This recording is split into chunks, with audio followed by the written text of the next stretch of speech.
The Hilton sale is on. Now through September 29th, you can save up to 20% on stays this fall and beyond. Long weekends, last-minute getaways, holiday gatherings. There's a Hilton stay for all of them. More moments, more experiences, more destinations. Now 20% off for a limited time because it matters where you stay. Don't wait. Book by September 29th and save up to 20% at Hilton.com. Terms apply. Hilton for the stay. This episode is brought to you by Nespresso and Samra Origins by The Weekend Coffee Collection. Introducing Samra Origins. My collaboration with Nespresso is a connection to my roots, to my mother, Samra. Coffee that hits the right notes. It transports you. Crafted with unique notes and bold, soaring flavors. Experience a taste that moves you. Nespresso and Samra Origins. Discover more at Nespresso.com. agenciadepodcast.com.br.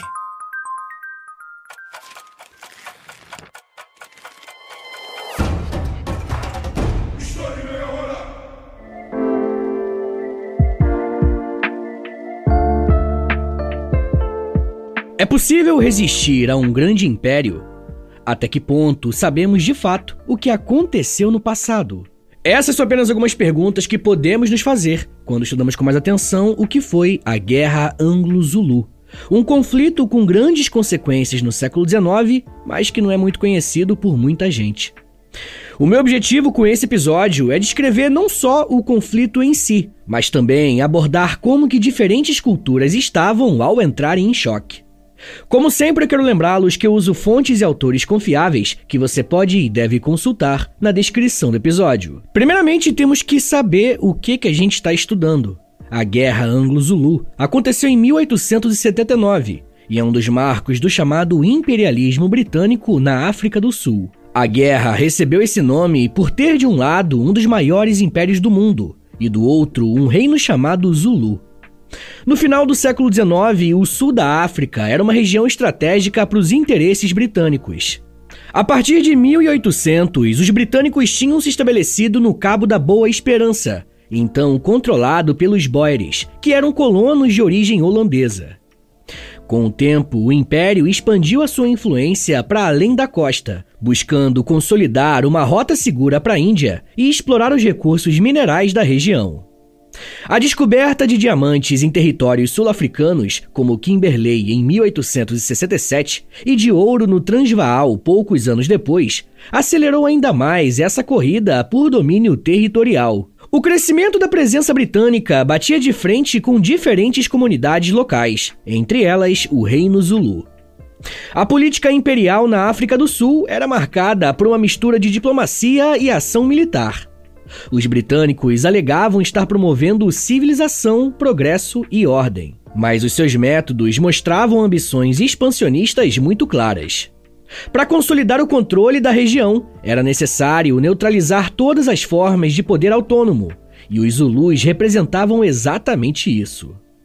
O Reino Zulu, desde a sua formação sob o comando de Shaka Zulu, no início do século XIX, havia se tornado uma potência militar regional. Sua organização política centralizada, sua cultura guerreira e sua capacidade de mobilização representavam uma ameaça à autoridade britânica e às demais colônias europeias vizinhas. A tensão entre os Zulus e os britânicos cresceu ao longo da década de 1870, à medida que os colonos exigiam terras e segurança, e o Reino Zulu mantinha sua independência firme, se recusando a se submeter às imposições externas.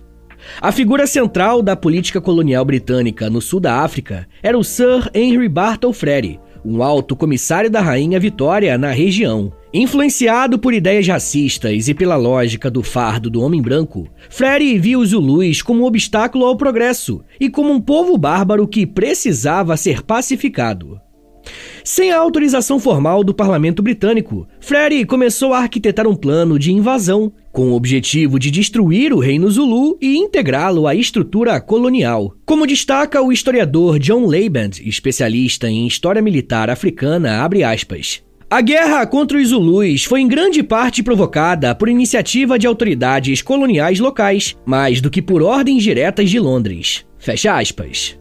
Esse ponto é crucial para compreendermos a Guerra Anglo-Zulu como parte das dinâmicas próprias do imperialismo na África. Muitas vezes, as decisões de guerra eram tomadas por agentes coloniais com autonomia de ação, ainda que as suas motivações estivessem alinhadas com os interesses do império como um todo. Antes do conflito, a relação entre britânicos e zulus era tensa, mas ainda diplomática. Existiam tratados e fronteiras definidas, principalmente com a colônia de Natal. Porém, pequenos incidentes de fronteira, disputas sobre gado e jurisdição sobre fugitivos foram usados como pretextos para agravar a situação.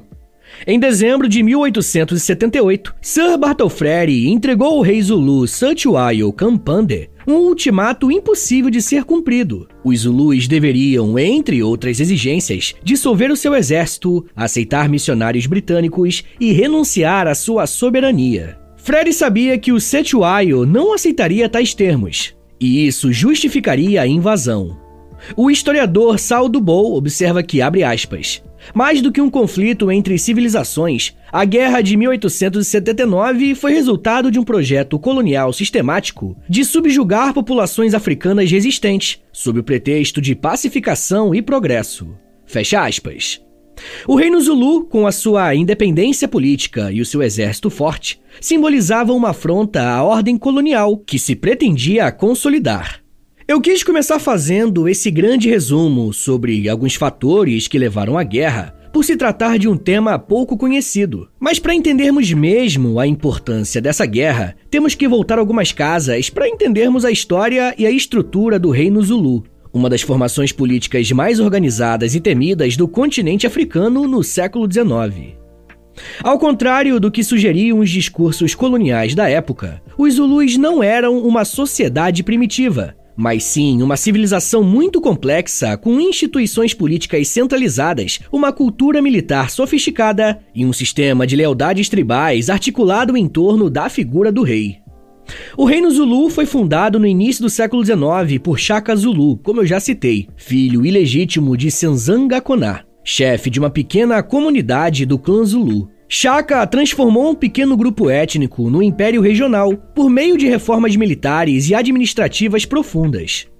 Em vez de depender de alianças frágeis entre clãs, ele promoveu uma centralização de poder e impôs um rígido sistema de treinamento militar.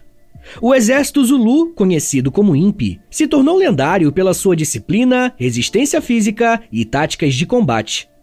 A inovação mais famosa de Shaka foi a substituição da lança de arremesso por uma lança curta com lâmina larga chamada Iklua, usada em combates corpo a corpo. A estratégia de combate, baseada no cerco dos inimigos, se tornou uma ferramenta eficaz para derrotar os seus adversários. Após o assassinato de Shaka em 1829 pelos seus meio-irmãos, o reino continuou a se expandir pelos seus sucessores, como Dingane e Mpande. Apesar de conflitos internos, o Reino Zulu consolidou a sua hegemonia sobre áreas entre o rio Tugela e Pongola. A economia era baseada na agricultura, na criação de gado e em um sistema de redistribuição que reforçava a autoridade do monarca. A posse de gado, por exemplo, era fundamental para definir alianças políticas e casamentos, e o rei controlava grandes rebanhos usados como moeda diplomática. E foi justamente essa riqueza que chamou a atenção do imperialismo britânico. If you thought goldenly breaded McDonald's chicken couldn't get more golden, think Golder, because new sweet and smoky special edition gold sauce is here. Made for your chicken favorites at participating McDonald's for a limited time. Mint is still $15 a month for premium wireless. And if you haven't made the switch yet, here are 15 reasons why you should. 1, it's $15 a month. 2, seriously, it's $15 a month. 3, no big contracts. 4, I use it. 5, my mom uses it. Are you playing me off? That's what's happening, right? Okay, give it a try at mintmobile.com/switch. Upfront payment of $45 for 3-month plan, $15 per month equivalent required. New customer offer first 3 months only. Then full price plan options available. Taxes and fees extra. See mintmobile.com.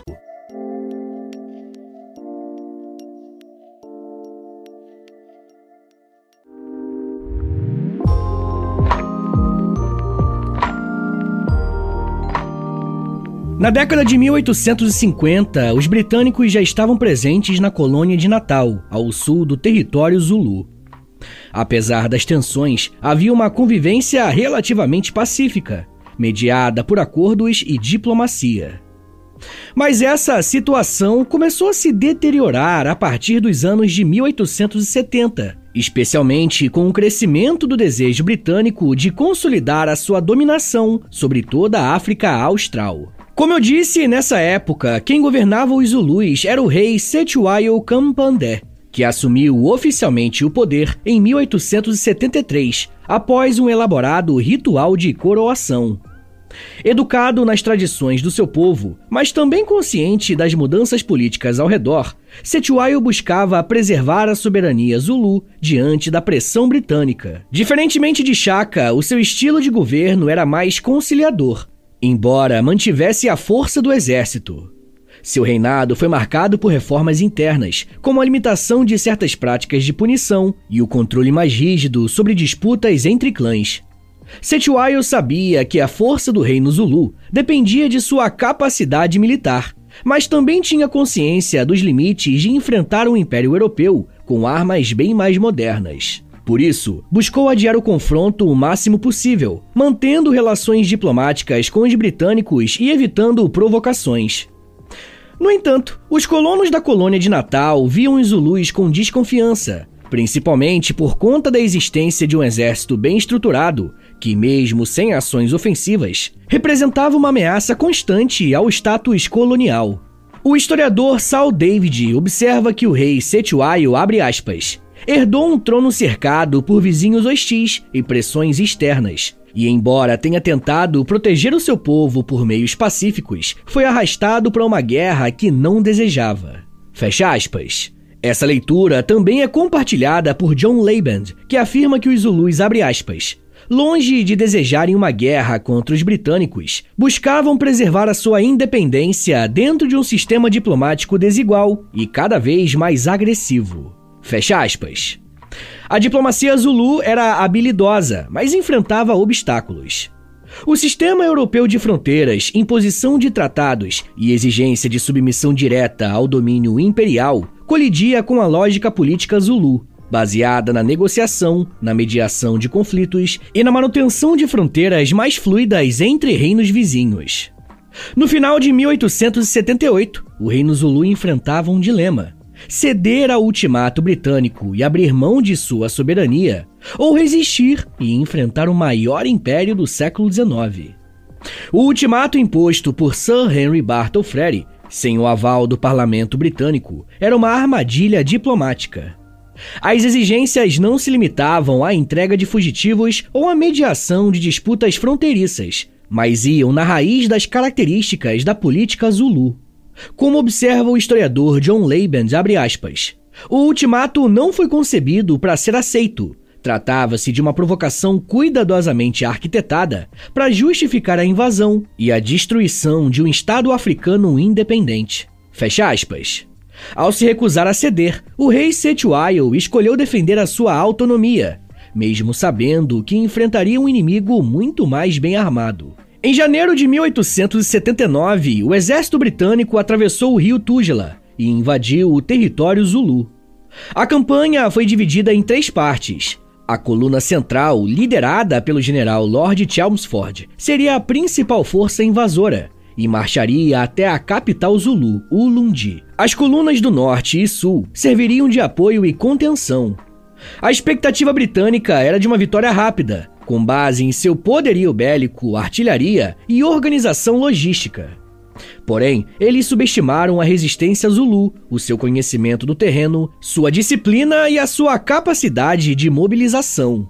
O erro estratégico mais grave foi a falta de reconhecimento da força e agilidade do exército Zulu, bem como o desprezo pelas regras de segurança militar em território hostil. No dia 22 de janeiro de 1879, a coluna central britânica montou um acampamento em uma região chamada Isandlwana, sem fortificações adequadas. Lord Chelmsford havia dividido seu exército, levando parte de suas tropas para explorar os arredores, acreditando que os Zulus não atacariam em campo aberto. Essa decisão seria fatal. Naquela manhã, um exército Zulu com mais de 20 mil guerreiros, muitos dos quais haviam caminhado durante a noite em silêncio absoluto, lançou um ataque coordenado ao acampamento britânico. Utilizando a tradicional formação do chifre do búfalo, os Zulus cercaram e desestabilizaram as tropas britânicas. Os britânicos foram pegos de surpresa e não conseguiram reagir de forma organizada. A Batalha de Isandlwana resultou em uma das maiores derrotas do exército britânico no século XIX. Estima-se que mais de 1.300 soldados britânicos e aliados coloniais foram mortos, enquanto os Zulus perderam aproximadamente 1.000 guerreiros. Foi a primeira vez que um exército africano, armado principalmente com lanças e escudos, derrotou uma potência europeia moderna em campo aberto. O impacto dessa derrota foi enorme, tanto no campo de batalha quanto na imprensa britânica. Os jornais londrinos estamparam manchetes alarmistas. A rainha Vitória ficou horrorizada e o parlamento foi forçado a intervir mais diretamente no conflito. Embora o governo britânico não estivesse inicialmente envolvido na decisão de guerrear, a humilhação em Isandlwana obrigou a coroa a enviar reforços e a tratar a guerra como uma questão de honra imperial. Ao mesmo tempo, a vitória Zulu causou comoção na África do Sul. Para os povos africanos, foi um símbolo de resistência e orgulho.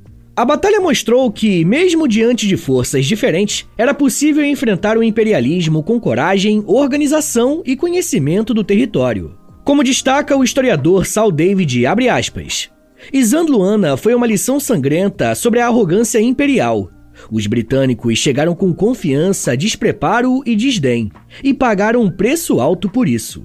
Fecha aspas. É importante ressaltar que, apesar da vitória, os Zulus não conseguiram capitalizar militarmente o feito. O rei Cetshwayo havia dado ordens claras para que o seu exército evitasse invadir o território da colônia de Natal, temendo represálias ainda maiores. Ao invés de aproveitar o momento para uma ofensiva total, os Zulus recuaram. A estratégia era defensiva, resistir à invasão e proteger a capital, não provocar o colapso das relações com o Império Britânico. No mesmo dia do desastre britânico em Isandlwana, outro confronto marcou a guerra, o cerco de Rorke's Drift. Mais de 150 soldados britânicos resistiram ao ataque de mais de 4.000 guerreiros Zulus, defendendo uma missão cristã transformada em posto militar. Embora o episódio tenha tido pouca relevância estratégica, ele foi amplamente divulgado como forma de restaurar a moral britânica após a catástrofe. 11 soldados receberam a Victoria Cross, a maior honraria militar britânica. O contraste entre Isandlwana e Rorke's Drift criou duas narrativas diferentes. De um lado, a tragédia da arrogância derrotada. Do outro, o heroísmo em desvantagem. Para os Zulus, era a prova de sua força militar. Para os britânicos, um choque que exigia revanche. Pessoal, eu já quero falar mais sobre como que essa guerra se desenrolou e quais foram as suas consequências. Mas me dá um minutinho aí, tá, gente, que daqui a pouco a gente volta. E eu falo um pouco mais sobre guerra, resistência, surpresa, força e potência. Segura aí, que é um minutinho só.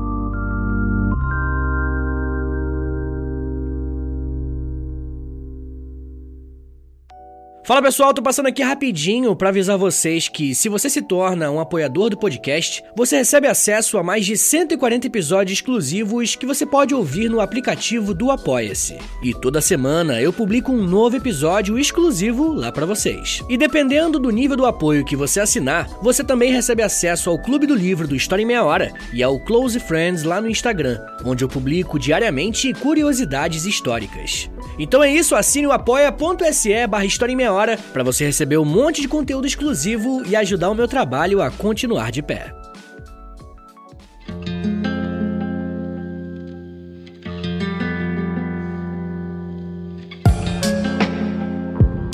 Abre aspas.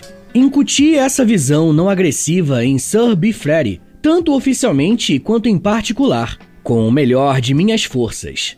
Mas não posso realmente controlá-lo sem um telégrafo. Não sei se conseguiria um. Sinto que é tão provável quanto improvável que ele esteja em guerra com os Zulus neste momento. Fecha aspas. As palavras que você acabou de ouvir foram escritas em uma carta de um inglês comentando as dificuldades que estavam tendo com aquele que desejou iniciar a guerra contra os Zulus e saiu derrotado. Após a humilhante derrota em Zandluana, o Império Britânico reagiu rápido e de forma brutal. O parlamento autorizou o envio de reforços para a África do Sul. Navios de guerra transportavam tropas adicionais, munições, artilharia pesada e engenheiros militares. Era uma questão de honra imperial, afinal, o maior exército do mundo não poderia permitir que uma nação africana desafiasse a sua autoridade sem retaliação. O governo da Rainha Vitória agora assumia diretamente o comando da campanha. O general Lord Chelmsford teve a sua reputação manchada pela tragédia de Zandluana, mas conseguiu se manter à frente da campanha, apesar de críticas severas. Sua nova estratégia foi pautada por maior cautela. O erro de negligenciar medidas básicas de proteção não seria repetido. Enquanto isso, o rei Cetshwayo enfrentava uma nova fase da guerra. Apesar da vitória inicial, os Zulus sabiam que enfrentariam agora um inimigo muito mais numeroso e bem preparado. A guerra, que até então era defensiva, se transformou em um combate de desgaste. Mesmo com um moral elevado, o reino Zulu começava a sentir os efeitos da mobilização prolongada, com dificuldades logísticas, cansaço das tropas e a falta de alimento em algumas regiões. Em março de 1879, uma série de confrontos indicava que os britânicos estavam retomando a iniciativa. A Batalha de Kambula, travada em 29 de março, marcou um ponto de inflexão. Cerca de 20 mil guerreiros zulus lançaram um ataque massivo contra as tropas britânicas, que haviam construído uma base fortificada. Apesar da coragem zulu, a artilharia britânica e as metralhadoras provocaram baixas devastadoras. Estima-se que mais de 1.000 zulus morreram contra menos de 30 soldados britânicos. A derrota foi um duro golpe para a moral zulu e desorganizou parte do seu exército. A repressão britânica se tornou cada vez mais violenta.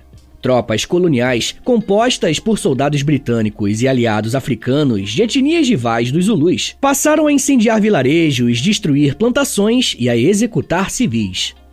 A guerra se transformou em um verdadeiro massacre. A estratégia de terra arrasada visava sufocar qualquer possibilidade de resistência prolongada.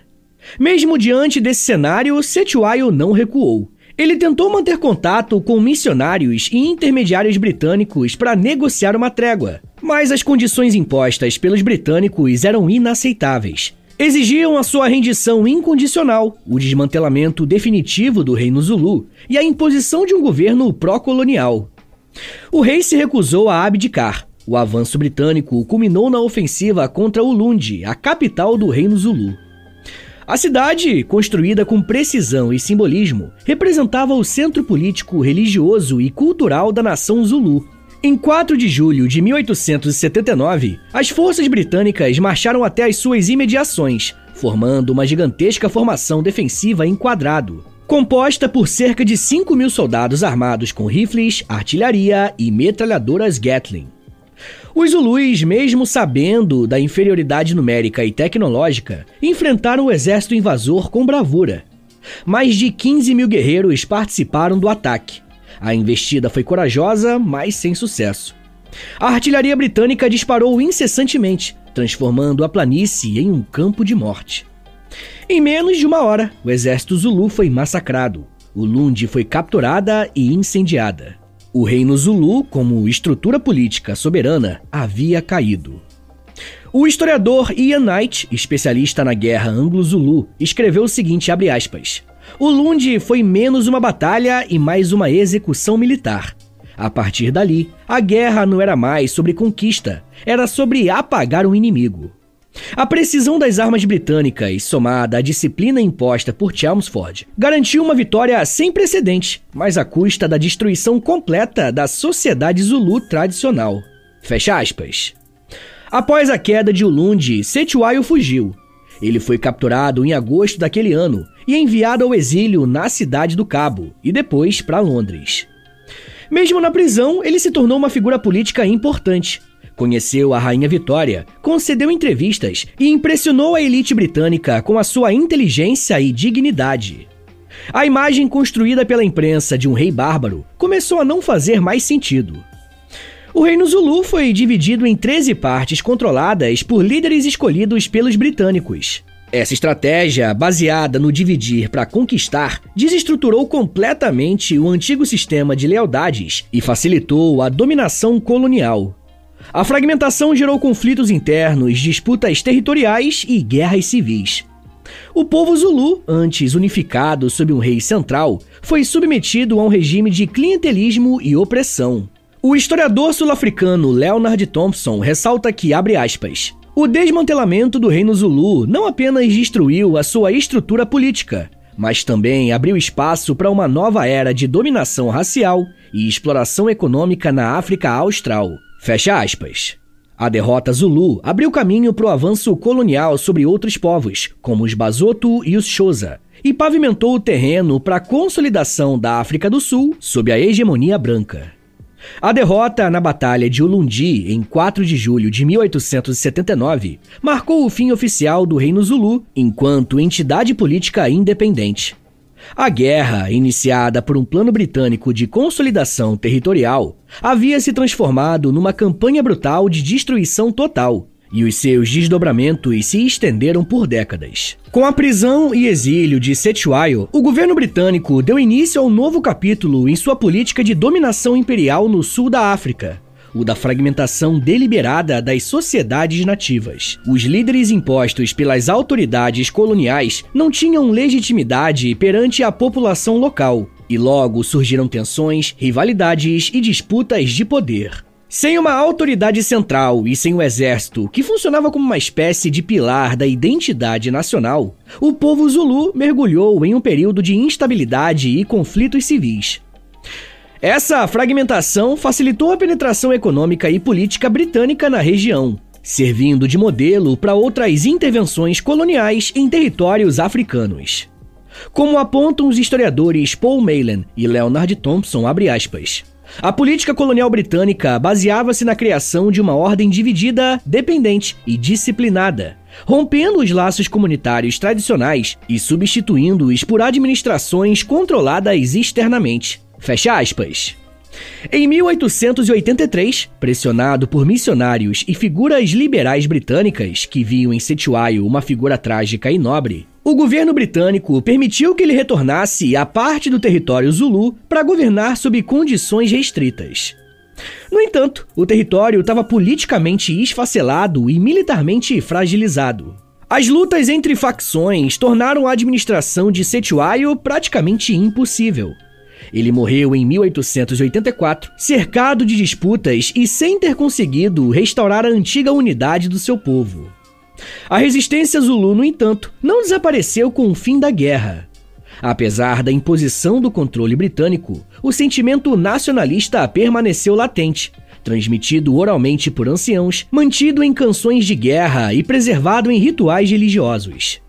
A memória da Batalha de St. Luana, em especial, se tornou um símbolo da bravura e da capacidade de autodeterminação de povos africanos. Ao longo do século XX, particularmente durante o regime do Apartheid na África do Sul, a luta do Reino Zulu foi ressignificada por movimentos políticos e culturais que buscavam reconstruir uma identidade africana digna e autônoma. A imagem de Shaka Zulu, o fundador do reino, foi elevada à condição de herói nacional, comparado por muitos à figura de Napoleão Bonaparte. Sua figura passou a representar resistência, estratégia e liderança visionária. Já a Batalha de St. Luana passou a ocupar um lugar de destaque na historiografia africana moderna. Enquanto a narrativa colonial tradicional retratava os Zulus como bárbaros corajosos, mas derrotados, a reinterpretação pós-colonial enfatizava a inteligência tática, a organização social e a legitimidade da luta contra o imperialismo. Muitos historiadores, como John Leiband e Saul David, contribuíram para essa revisão ao mostrar que o Reino Zulu possuía instituições sofisticadas e não era uma sociedade pré-política, como afirmavam os relatos coloniais do século XIX.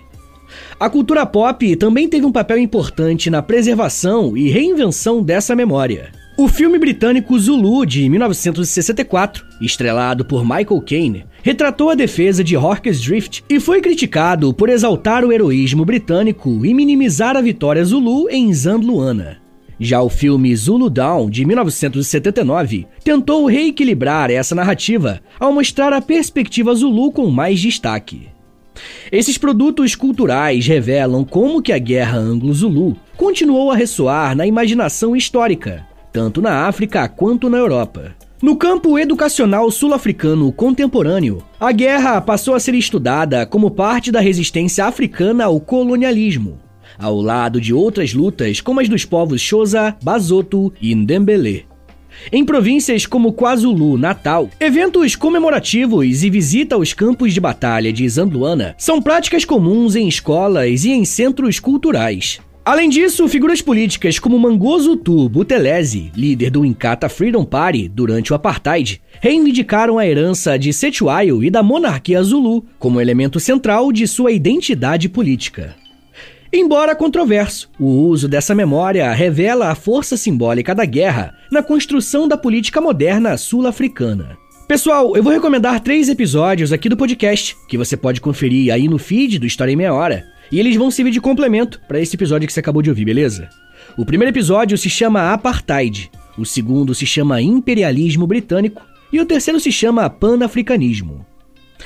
Agora, bora fazer aquele resumão de 1 minutinho para você relembrar o que você aprendeu hoje? Vamos lá! Quando falamos na história da Guerra Anglo-Zulu, estamos falando de um conflito entre o Império Britânico e o Reino Zulu, no sul da África.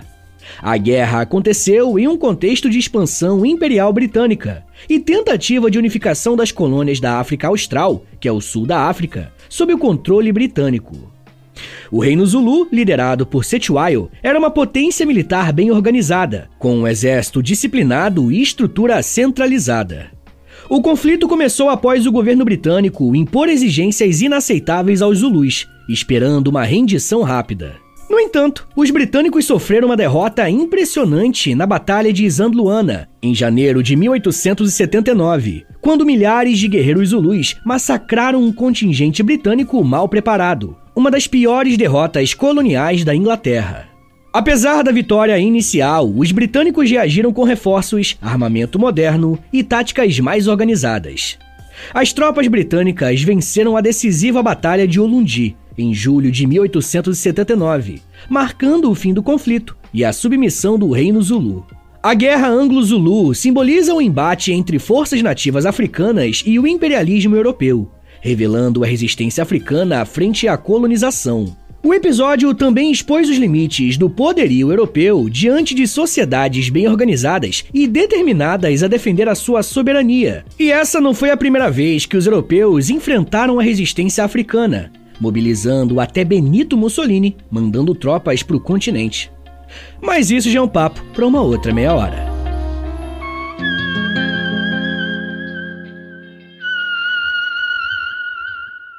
Senhores, muito obrigado por terem ouvido até aqui. Meu nome é Vitor Soares, eu sou professor de História e você acabou de ouvir o História em Meia Hora. Se você quiser ajudar o meu trabalho a continuar rolando e receber conteúdos exclusivos como recompensa, considere assinar a nossa campanha de financiamento coletivo, nosso Apoia-se. É apoia.se/História em Meia Hora, o link tá na descrição também. Com R$10 por mês você recebe episódios exclusivos, já tem quase 200 episódios lá no aplicativo do Apoia-se e toda semana você recebe mais um. Com R$20, além das recompensas anteriores, você também recebe acesso ao nosso Clube do Livro. E com R$30, além das recompensas que eu já falei, você recebe acesso ao meu Close Friends no Instagram, onde eu publico curiosidades históricas todos os dias. Se você tiver alguma dúvida em relação ao apoio, é só falar comigo através do meu e-mail, que também é o meu Pix. Então se quiser dar uma força, anota aí, é historiaemmeiahora@gmail.com. Eu comecei um canal no YouTube recentemente, o nome é História com Prof. Vitor Soares. Eu tô postando vídeos de história lá, e toda sexta-feira tem um quadro que eu acho que você vai gostar, que é o História em 10 Minutos,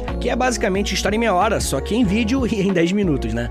Mas além disso, no canal eu faço lives, posto shorts, enfim, eu comecei agora a fazer um monte de coisa no YouTube também. Além disso, eu tenho um podcast de humor chamado Reinaldo Jaqueline, onde eu, Nicolas Queiroz e Príncipe Vidani, a gente apresenta uma espécie de programa de auditório sobre cinema, série, jogo de videogame, enfim, é bem diferente do História em Meia Hora, mas dá uma chance que eu acho que você vai gostar. Eu tenho 2 livros lançados, o primeiro é o livro do História em Meia Hora mesmo, e o segundo é um livro-jogo de história do Brasil chamado O Porão. O link pros dois tá na descrição do episódio. Me siga nas redes sociais, no @Prof. Vitor Soares, pra acompanhar o meu trabalho, mas no dia a dia mesmo, tá bom? Então é isso, gente, muito obrigado, um beijo, até semana que vem! E valeu!